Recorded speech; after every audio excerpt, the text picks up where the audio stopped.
ऋषिवर का कुटिया थी, जिन ऋषि का नाम था शमीक ऋषि। क्या नाम था? शमीक ऋषि। उनके बेटा रहते थे सिंह ऋषि। यहाँ पर कुटिया सिंह ऋषि की है बरनामे में, और किला परीक्षितगढ़ में शमीक ऋषि की कुटिया है आज भी। राजा परीक्षित के सिर पे कलयुग का सवार थे, तो कलयुग के रस में आकर के राजा परीक्षित ने शमीक ऋषि को कुछ अपमानित शब्दों से संबोधित किया। राजा परीक्षित ने सामने बोले, राजा परीक्षित को बुलवाया गया है। किसके वशीभूत? कलयुग के वशीभूत। लाइव चला रहा, ढंग में चला। और आकर के कलयुग के वशीभूत आकर के राजा परीक्षित ने कहा, अरे वो ढोंगी महात्मा, अरे वो पाखंडी महात्मा, खड़ा हो और मुझे जल पिला। खड़ा होकर के मुझे जल पिला। उस समय राजा परीक्षित के सिर पर कलयुग गवा रहा है, और उस समय शमीक ऋषि ध्यान में बैठे हुए थे, हरि का भजन कर रहे थे। राजा परीक्षित सोचने लगे, महात्मा ने मेरा अपमान किया है, खड़ा होकर के मेरा स्वागत नहीं किया, और राजा परीक्षित भूल गए हैं कि नगर का राजा आया है। ये शमीक ऋषि भूल गए हैं कि नगर के राजा आए हैं, और राजा का सम्मान कैसे किया जाता है। और इसने मेरा अपमान किया, इस महात्मा ने, तो मैं भी अपमान करूंगा। बराबर में एक सर्प मरा पड़ा था, जिसका नाम है तक्षक सर्प। राजा परीक्षित ने अपने तर्क से बाण निकाला, और बाण के नोक पे राजा परीक्षित ने तक्षक सर्प उठा करके और राजा परीक्षित ने शमीक ऋषि के गले में डाल दिया। राजा परीक्षित कुटिया से आगे निकले, नदी किनारे पहुंचे, प्यास लगी हुई थी, सोचने लगे क्यों ना मैं जल पी लूं। और जैसे ही औंख बना के जल पीने लगे, तो राजा परीक्षित को कलयुग की परछाई दिखाई दी। काय में? नदी में, जल में। राजा परीक्षित को एकदम से धक्का लगा। राजा परीक्षित पछतावा करने लगे, अरे कलयुग तूने क्या करा दिया है? तूने क्या करा दिया?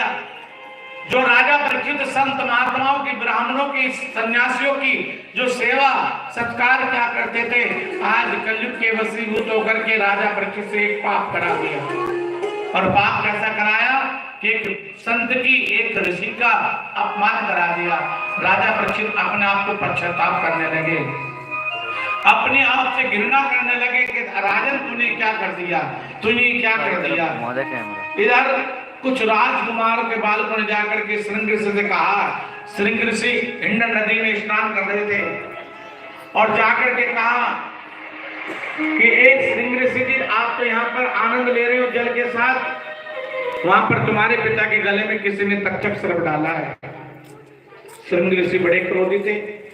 श्रृंग ऋषि ने जल उठाकर के नदी का और श्राप दिया कि जिसने भी मेरे पिता के गले में तक्षक सर्प डाला है, आज से 7वें दिन उनकी मृत्यु हो जाएगी। कोई तक्षक सर्प उनका मर्दन करेगा, उनको डसेगा, और उनकी आज से 7वें दिन मृत्यु हो जाएगी। ये श्रृंग ऋषि को श्राप देना ले, तीनों लोकों में हाहाकार मचने लगे। देवलोक में हाहाकार मचने लगा। सभी देवतागण पछतावा करने लगे। सभी संत महात्माओं ने इस बात का बड़ा दुख जताया कि देखो राजा परीक्षित इतने अच्छे राजा हैं, और आज उनको ऐसा श्राप मिला कि आज से 7वें दिन उनकी मृत्यु हो जाएगी। और श्रृंग ऋषि का श्राप कोई काट नहीं सकता।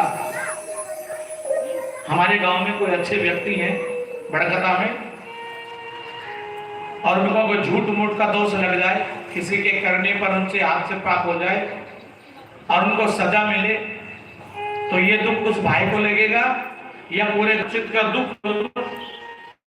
यही राजा परीक्षित का दर्द इस संसार को नहीं, देवलोक को भी लगा था, देवताओं को भी लगा था।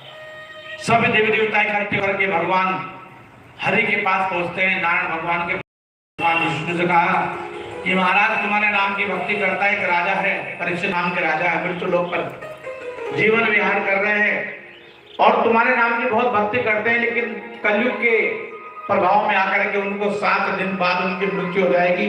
क्या आपके भक्त को आपकी भक्ति करने का ये फल मिलता है? भगवान विष्णु कहने लगे, देखो भक्ति तो करते हैं, लेकिन मैं नहीं चाहता मेरे भक्त की ऐसी अकाल मृत्यु हुई।